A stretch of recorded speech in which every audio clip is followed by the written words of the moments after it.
Hello, very good morning to you. Just gone by, you saw that piece for our Ghana Month series put together by my colleague Rafiq Salam, and it's on why the Walas cannot visit a specific pond, even though the overlord supersedes the entire area. Well, it's now time for us to delve into our big stories, and we start off with a conversation on the energy sector. And let me just welcome Andrew Egyapa Mercer. He's MP for Second D and Deputy Energy Minister. Good morning to you, Andrew. How are you doing?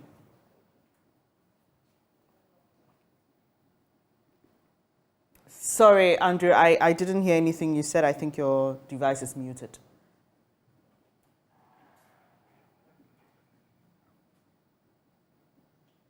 Hello, Mr. Mercer, can you hear me?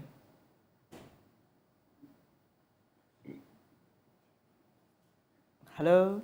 Well, we seem to have it. Hi, great. Good to have you. Apologies for keeping you waiting. Thank you for joining us this morning. It's always a pleasure. Good morning. Good morning to right. cherished view. Right. So we will be delving into the issues of the GNPC ACA energy deal, but there's just one story that for me is quite interesting about the ECG's disconnection to your ministry. We understand that you have agreed on a certain plan, but how could the energy ministry be owing the ECG? Well, I don't think that's exactly the fact, because I'm sure you've seen the statement that was issued by the ministry's Public Affairs Directorate, which clearly indicated that the ministry was in fact on prepaid. And so it cannot be the case that the Ministry of Energy was indebted to the ECG. Mm-hmm. But there was a technical problem that then led to our lights going off on that particular day, for which we sought the intervention of the ECG's managing director to intervene. You know, that's what has been communicated, if you like, in the sense to suggest that the Ministry of Energy is in default. But obviously, as you and our listeners would appreciate, if you're on prepaid, you clearly cannot be deemed to be indebted in the manner with which it's been communicated. But of course, the exercise that is being carried out by the ECG has the full support of the Ministry of Energy, because it's important that we sustain our electricity generation. The entire value chain, right from generation, the fuel that is used to power the generation, and the transmission, is all paid for by revenue that the electricity company generates, because the power producers cannot come to you and I to collect, money for the electricity that they generated. Gridco, the power transmitter, cannot come to you and I as well. It is only ECG that then interfaces with the end user. And so it's the revenue that ECG generates is what is used to pay everybody else in the value chain. And so if ECG is not performing, then we have a situation of non-payment to the IPPs and the transmitters, and that in itself poses a threat to all of us and our economy as a whole. So it's important that we support ECG to, as it were, be efficient and collect the revenue for the power that is sold, so that we are able to pay everybody else in the value chain. Of course, this is only the beginning. We've seen clear plans that they are rolling out, besides what it is that the ministry itself is doing and government, to see how we introduce some efficiency, or much more efficiency, into ECG's operation, so that they become much more responsive to paying for the value chain. Then the lights can at all times be kept on as we so desire. Well, thanks for the clarification, and also it's important that you lend your support to them. I was just going to ask you what you make of the whole exercise. We know that they were in Parliament. Parliament has been able to clear part of its debt, but it's just interesting in this country that the institutions that you expect to do better sometimes default. But let's hope that ECG will be able to recover its entire debt, so that we can have effective running of the company. Let's now zoom into the. What is even refreshing before we would, but what is even more refreshing is the renewed impetus that the chief executive has brought to bear in this revenue collection drive, and his commitment to not make it a 9-day wonder, but to sustain it continuously. Okay, so that at all times they will be able to generate requisite enough revenue to pay for their bills down the value chain. Yeah. Right. He tells us that there have been some calls, but he's set his face, very focused on his goal, and he's not going to allow anybody to interfere with that process. We hope that he'll be able to stick to that to the end. You can trust that those calls are not coming from the energy ministry, because my minister, Honorable Dr. Matthew Prempe, is focused. He's committed to ECG being a viable and sustainable state entity. And like I said right from the very outset, ECG has the full endorsement and support from the Ministry of Energy. Right. Now let's talk about this, well, depending on which side you're on, famous, infamous Aker Energy deal with the GNPC. We understand that it suffered a major setback with AGM pulling out. The minority feels vindicated. It still says, though, that there still must be some investigation. There needs to be something looked at. I remember at the time that this came to the fore, there was a coalition of CSOs that also fought against this. So it wasn't just the minority that had concerns.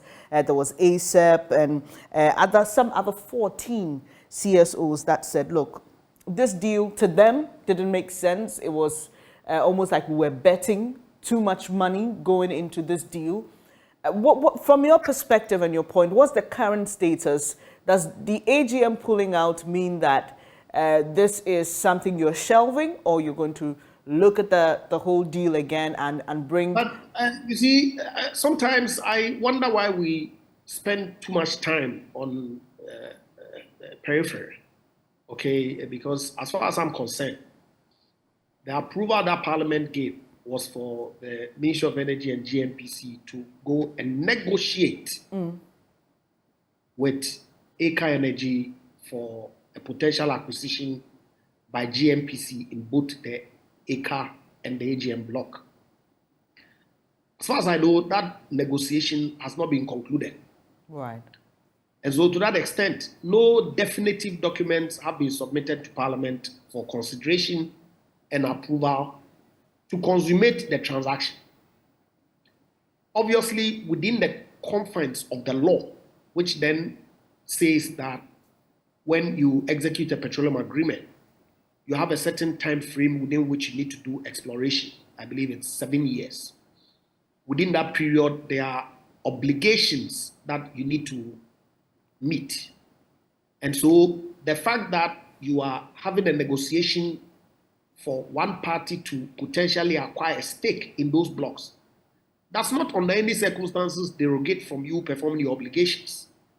And so if at the end of the exploration period, the transaction or the proposed transaction of GNPC's acquisition in the Aker and AGM block has not been consummated, but the point has reached where, because Aker and AGM themselves have not met the obligations under the petroleum agreement, they have to and have indeed indicated they are relinquishing that block.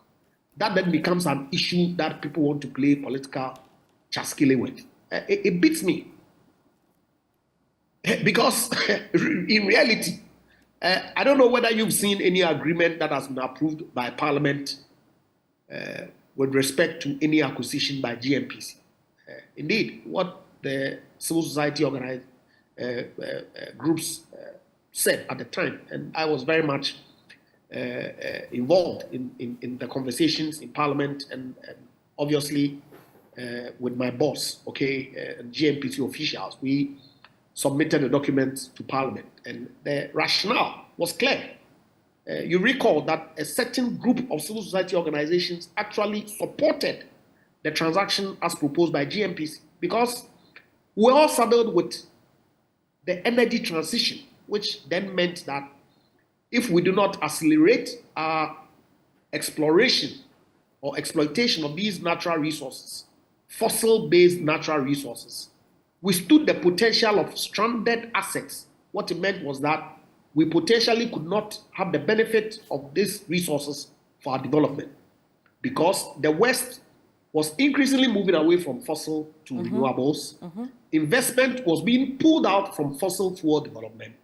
And so it was important for Ghana to position itself and empower GNPC to accelerate its operatorship status so that we can on our own, because we anticipate that there will still be the demand for fossil fuel going forward, to then position ourselves to explore these resources for the benefit of our people. Of course, what was wrong with that?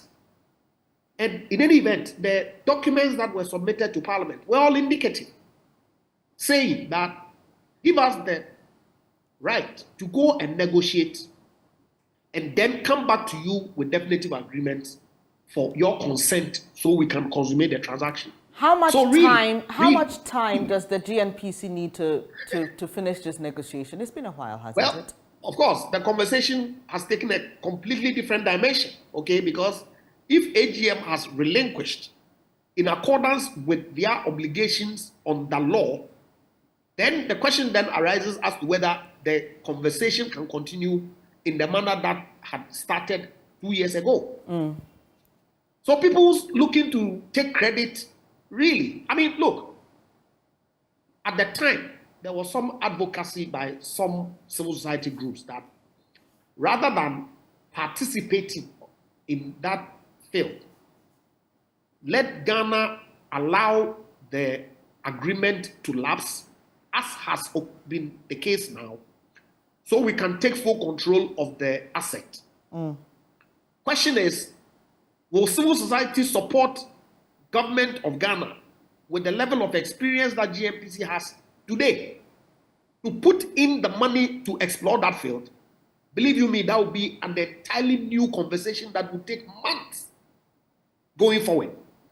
But of course, I know, sitting at the Ministry of Energy, that GNPC hasn't got the capacity at this time to do it alone. And so we may have to package it, put it back on the market, and hope that we'll get some people coming to indicate an interest in exploring the field so that we can develop it for the benefit of our people. So whichever way, so a zero-sum game, I suppose, and there will always be pros and cons to every decision or the outcome of whatever action that then is occasioned. What is sorry to interject, but what is the current cost to us? What is the current cost to us while we wait, while we delay in getting this deal approved? Well, deal approved in terms of what? You haven't concluded negotiation as you sought approval for. And so, as far as I'm concerned, there's nothing on the table to... So I'm talking about the end game, right? So the deal has to be approved before we begin exploration, blah, blah, blah. So I'm saying that while we wait for that to happen, what is the cost to us as a people? Well, the cost to us is, lack of access to those resources that keeps buried in the ground. How much would we have been getting if the deal had gone as planned and GNPC would have, gotten access to this and started the exploration? The projected revenue, and it's projected, to the state was in the region of some 7.2 billion. 47.2 billion? Absolutely. Annually? No, well over the life of the field. Yes. Right. So tell us what the next step is now. Clearly, you've indicated that, well, AGM has relinquished.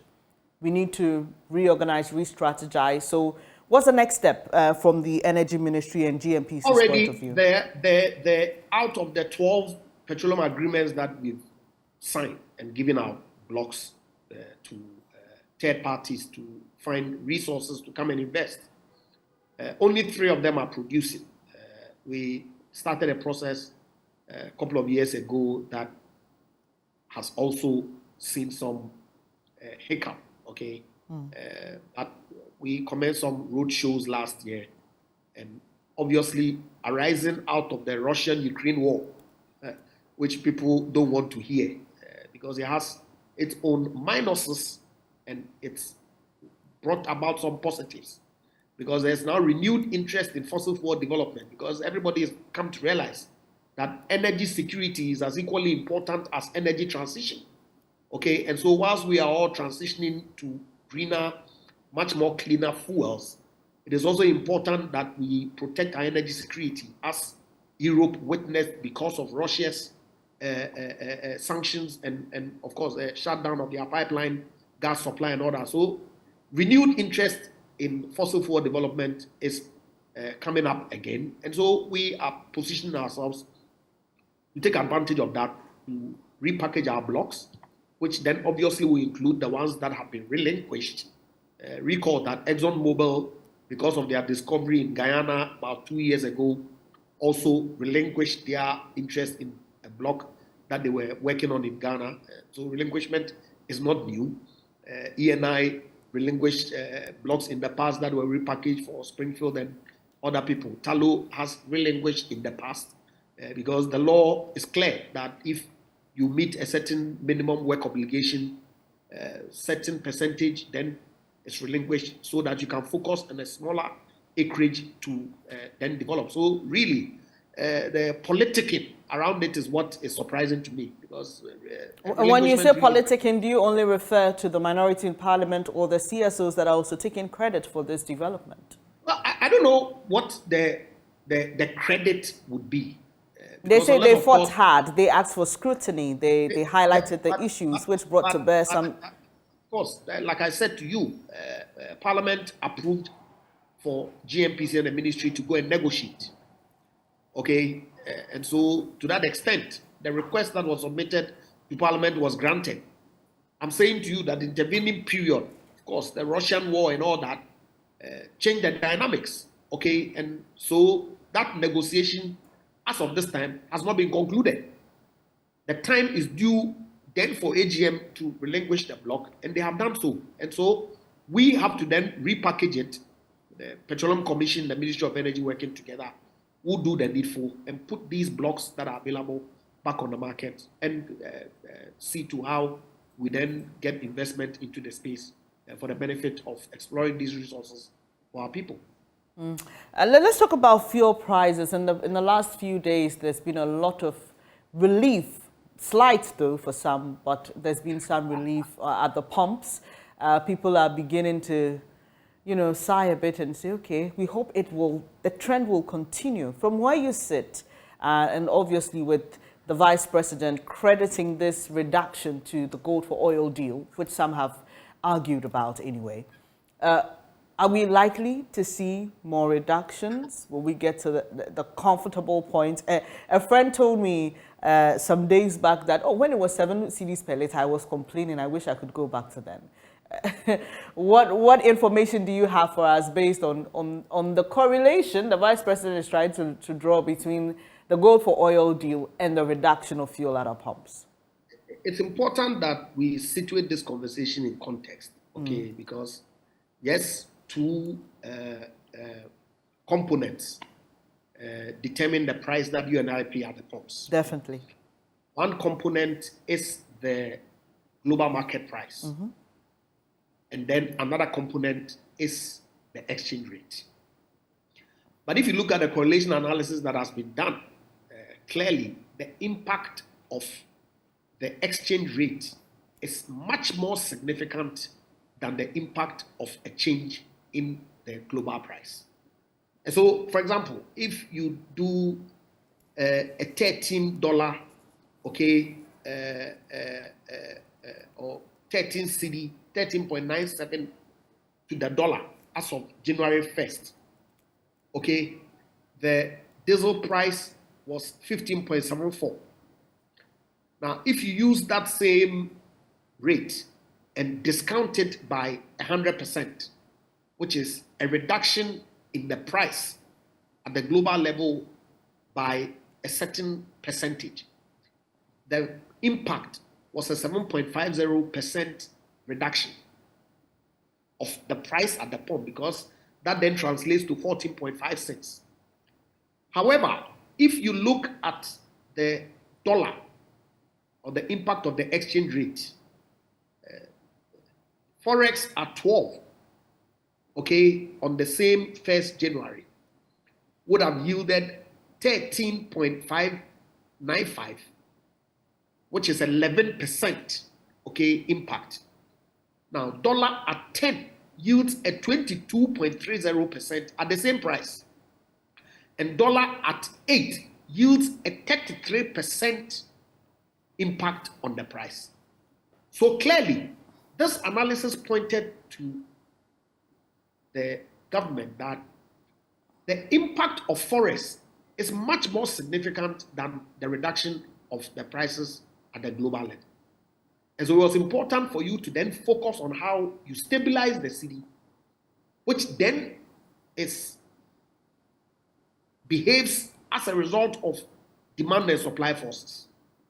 And so if you introduce a policy that then reduces the demand for dollar significantly, that then will result in some reduction in the exchange rate or bring about stability in the exchange rate, which then translates to savings at the pump.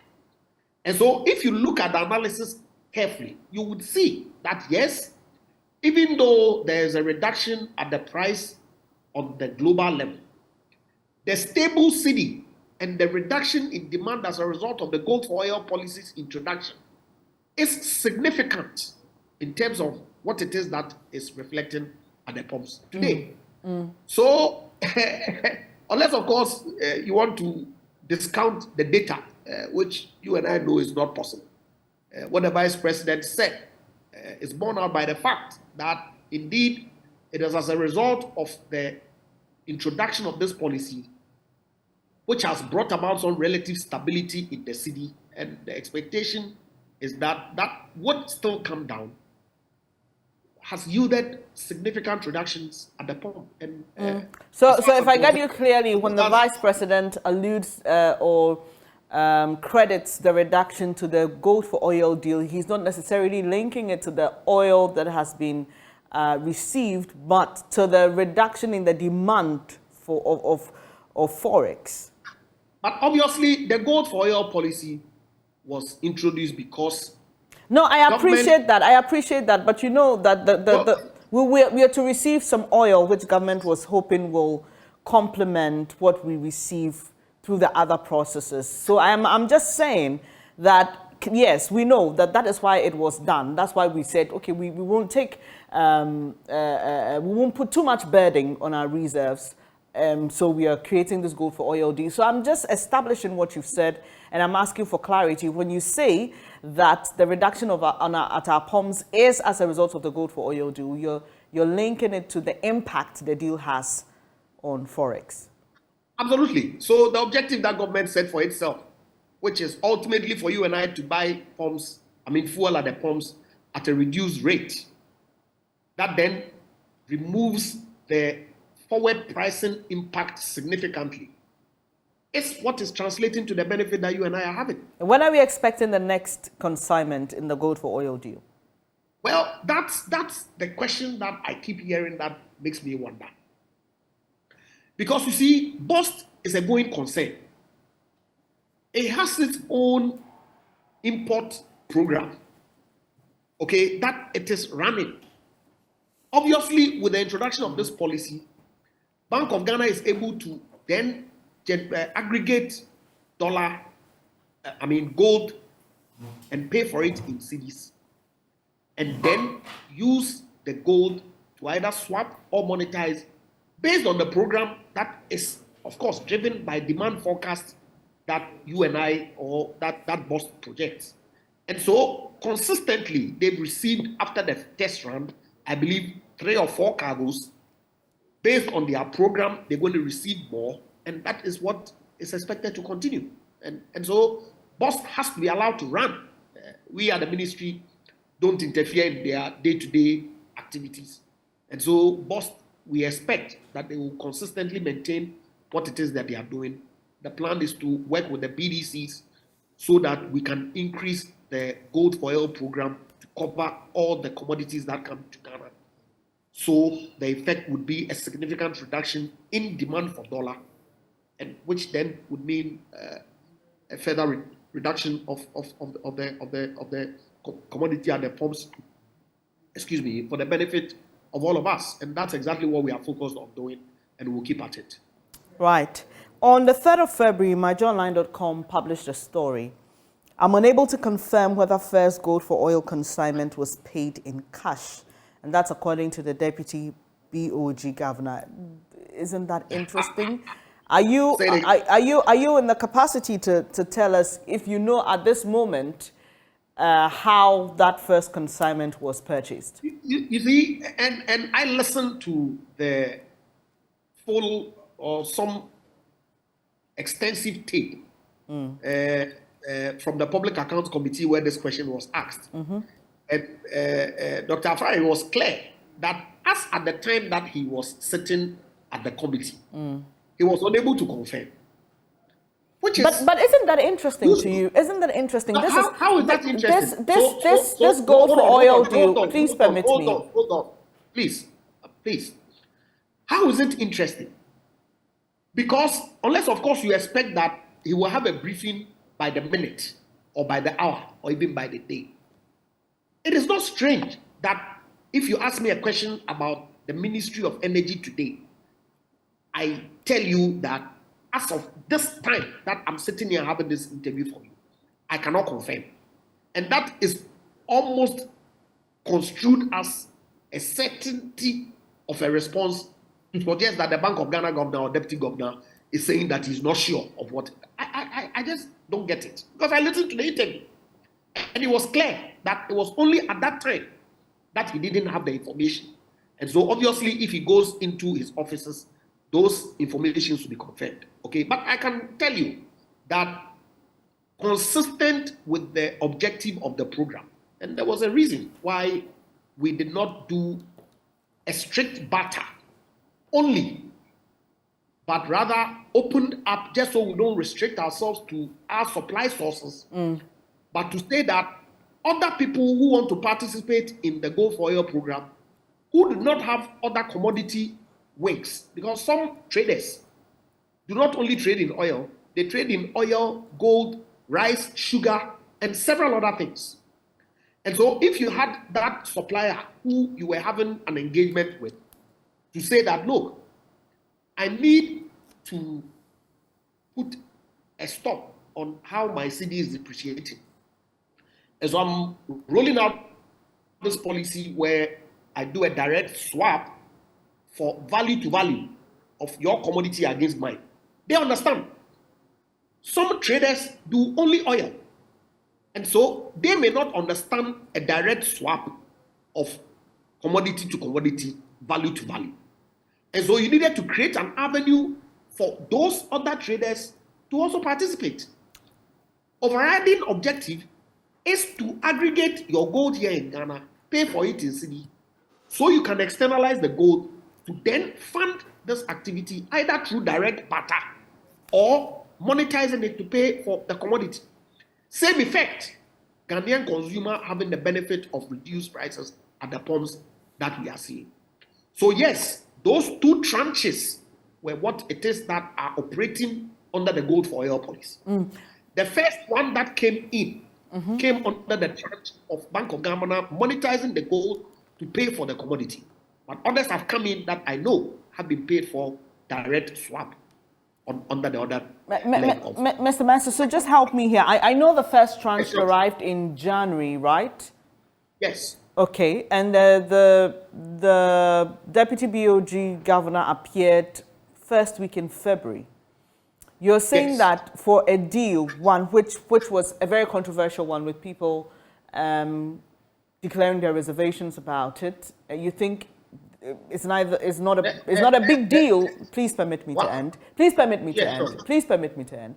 It's not a big deal for the Deputy BOG to appear before the Public Accounts Committee of Parliament and will not be able to furnish us with details as to how exactly the first tranche of such a controversial deal was acquired or purchased. Well, you see it, one, as a deal and two, as controversial. I don't see it in that light at all. Okay? It's a policy that government was running. Okay? Which people raise concerns about. And so the fact that people raise concerns about it makes it a controversial deal. I'm saying that there was controversy around it. I don't have a problem, but I'm saying that the way and manner we use the word deal in this country connotes some negativity. And I don't think it's appropriate. Okay, go for oil policy. As far as I'm concerned, if you look in the Bank of Ghana Act, okay, I believe Section 52 It's clear on the kinds of things that Bank of Ghana can do, including taking a stake in gold and other commodities as a reserve. In fact, Bank of Ghana in June 2021 started a gold purchase program. Why? Because at the time we realized that it was important that we keep some reserves in gold. As at the time, Ghana had only 8 kilograms of gold in reserves from independence. Okay, so it was a deliberate policy that was introduced. Now, when we got to the point where, because of the supply chain disruptions that had occasioned following the war in Ukraine, a decision was taken that can we then expand this gold purchase program so that we can use that policy to fund our oil imports and reduce the pressure of forex demand in country. And that's what we developed and evolved into that thing. So we call it a deal. For me, it's derogatory, and it's not. It's a transaction, a policy that the government of Ghana is rolling out. Now, the first tranche that came in was a test transaction. There's a team that has been constituted with representatives from the Bank of Ghana, Ministry of Energy, Ministry of Lands and Natural Resources, BOST, the Chamber of Bulk Oil Distributors, Office of the Vice President, these stakeholders that were working on the program. And so if they had imported a first tranche and they haven't provided a report, the governor of the Bank of Ghana would not know. That doesn't mean anything as far as I'm concerned, because the information is available. He said that at the time that he had appeared before the committee, he was not seized with that information. How is that a difficulty?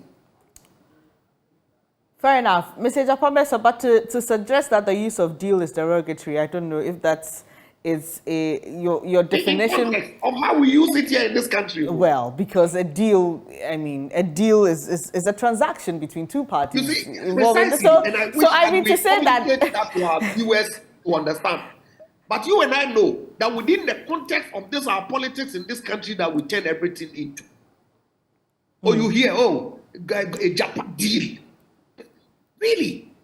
Well, I don't know. Well, I don't know. I don't know if that's I don't know if that's what happens between you and your colleagues. Well, I'm glad that you don't look at it in that. But light. For me, as a journalist, I use the word deal as it's meant to be. But let's digress a bit, because today in Parliament, you're considering 3 key bills that government says is very crucial to securing an IMF deal. We understand that. These bills were actually introduced when the budget was read, and there was some expectation that it could be fast-tracked to help government achieve its aim. But that hasn't happened yet. What are expectations today as you and your colleagues on the other side, that's the minority caucus, debates those bills? I expect that reason will prevail, that we all would work together and put the national interest first. Because we gone through a lot as a country, especially in 2022, where because of actions and or inactions, and I always keep blaming Parliament, because if we breach the Public Financial Management Act with impunity, like we did with respect to the passage of the e-levy, which then cascaded to the downgrades that we saw and the failure of the e-levy to perform, which then resulted in government taking the decision to go to the IMF. Because if we were able to raise the revenue on our own to pay for the bills that we had incurred in the past, which then had put our economy in the state that we were in at the time, we probably would not be going to the IMF. But we are where we are, and the conditions, prior actions that would enable us get a successful IMF program includes these revenue measures.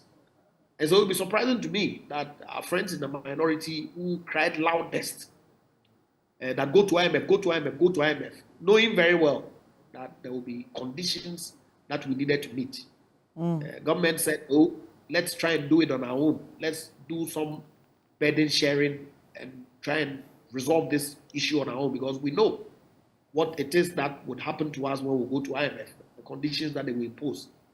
They still insisted that, put all those things aside and go to IMF. It will be surprising to me that they will turn around today and say that they are not going to support the prior actions that will enable you have a successful IMF deal done. And so, like I said, I expect that we'll put the national interest first. We'll look at the issues, have a dispassionate, bipartisan conversation. Obviously, my understanding from the commentary that we heard from some of their party leadership, there's a certain whip system being placed, but we'll see. I expect that yesterday, my understanding is that some conversation took place amongst the leadership of Parliament. That has not been conveyed to the entirety of all of us, which is usual. And so we're getting ready to go into Parliament to see how it plays out. I'm sure that the minority will have done their own consultations amongst their party leadership.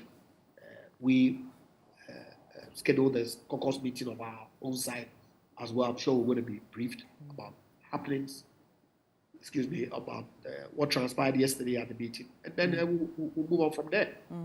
And so these bills are the Income Tax Amendment Bill, the Excise Duty Amendment Bill, and the Growth and Sustainability Amendment Bill. And we expect that will rake in about $4 billion annually. And it's important that we set this in context, because at the time the announcement was made that we were going to the IMF, I remember then Information Minister Kojo Nkrumah said this was not going to be the magic wand in solving our economic challenges. He did admit that this was only for balance of payment support, and that we had to put in some measures to generate revenue and to also help us on that score. Are you confident that this would rake in this amount? And what are the plans if we are not able to meet those targets that we've set for ourselves? Well, I expect that the Finance Ministry would have done its work.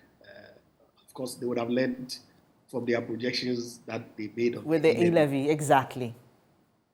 Yes, I expect that they would have done that. Obviously, you haven't heard the kind of negativity, even though I've heard some objections from some stakeholders about the implementation of these measures. Okay, but the negativity that was associated with the e-levy is not what we're seeing with respect to these revenue measures that are being proposed. And so, like I said, they are necessary to enable us, as the President communicated to Parliament during the State of the Nation address, to enable us have a successful IMF program. We all know what it is that Forex and import cover, balance of payment requirements does to our economy. Thankfully, we've seen some reclassification by the ratings agencies that has taken out of the status that we were in prior to yesterday. It's a good sign. We are not out of the woods yet, but if we keep our shoulders to the wheel, I'm sure that with the support of both sides, okay, we would be able to get out of this economic situation. I always ask people who put it out to me that, look, why did government do X, Y, Z? And I ask a rhetorical question that, yes, if the banking sector issue had not been dealt with, what would have been the consequences? Okay, already as we speak, I'm sure you've heard of the IPPs and their complaints, huge debt that has accumulated over time because the cash waterfall mechanism that was introduced to help ensure some revenue goes to all of them. Because of ECG's own peculiar problems, they're unable to collect sufficient to give everybody in the value chain. So the debt has grown. But if in 2017, government had not taken a decision to do the the ESLA bond, to pay down significantly that cost at the time, all the huge excess capacity payments, the take-or-pay contracts that we signed, if government hadn't found the money to pay for those bills, what would have been the consequences? Okay, these were systemic, but they needed to be dealt with. Now, COVID comes and compounds your problems, and that has been admitted. It's a very interesting way to. It's a very interesting way to justify this, Andre Egyapa Mercer. I'm not justifying it because you see, this morning, whilst I was reflecting in my shower, I asked myself that you keep hearing people say justification, justification, but if you don't situate the issues in context, like you yourself asked when you were asking me this question, how are you going to be able to resolve the problems that you are confronted with? So it's important that we all are clear. That's why I supported the below the line reporting. And I think that government should consistently have maintained it until we deal with these extraordinary expenditures that we have to incur. Were they necessary? Were they required? Did we have a choice in not doing it? These are questions that ought to engage our minds. But yes, I agree. We need to make progress. And so the progress that we are making is what government has outlined in the post-COVID economic recovery action that it's taking, that we are going to the IMF to then help us rebuild our economy to pre-COVID 7% growth as we witnessed between 2017 and 2019. So that's really what it is. So there'll be more on this conversation later. My colleague Benjamin Akaku will be engaging Professor John Gachi, Eric Amponsah-Boateng, a tax expert, and Samson Asaki-Awingobit on the issue of the three bills that are before Parliament, which need to be considered because of how crucial they are to our IMF bailout. Finally, before I let you go, let me just, ask you what your concerns are about your party, the NPP, and we've recently heard from a flag bearer aspirant, Dr. Anthony Osei-Akoto. He is concerned that you still haven't released the timelines for filing of nominations, et al., leading to the 2024 elections. He's concerned that this indecision by the leadership of the party will create problems for people like him. And he said he's not willing to wait any longer, and that's why he launched his campaign. But for you, as a member of the NPP, and also, are you hoping to go back to Parliament? Well, as to whether I'll offer myself, yes. As to whether good people of Sekendi would grant me that honor, we yet to see. But will you file? Will you file? Will you pick a form? Do you intend to do that?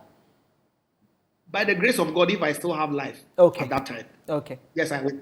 Right. But you see, it's important that we're a party that is governed by rules. Okay. Our constitution is clear on when we select our flag bearer, when we are in government for the next election. Okay. Question is there any breach in that rule? Obviously not. And I do not think that the fact that some people have a desire to contest, and so they've taken actions by leaving government, for example, should necessarily be the basis for setting the timeline for our presidential primaries or parliamentary primaries for that matter. I don't think so. Okay. But yes, there's been some engagement at the NEC level and, of course, at the national executive level. There's been some proposals that have been tabled. There's been some conversations that has taken place that was not conclusive, and an indication that further consultations ought to be held so that we can firm up the time for these exercises. So I would urge that we tread cautiously, but of course we should respect the rules that the party has laid out, so that we can have an orderly process. I don't know. I have my own preferred candidate. I know you do, and it looks like. Sorry, we are losing you a bit. Your line is a bit dodgy, but it looks like today you are having a lot of premonition.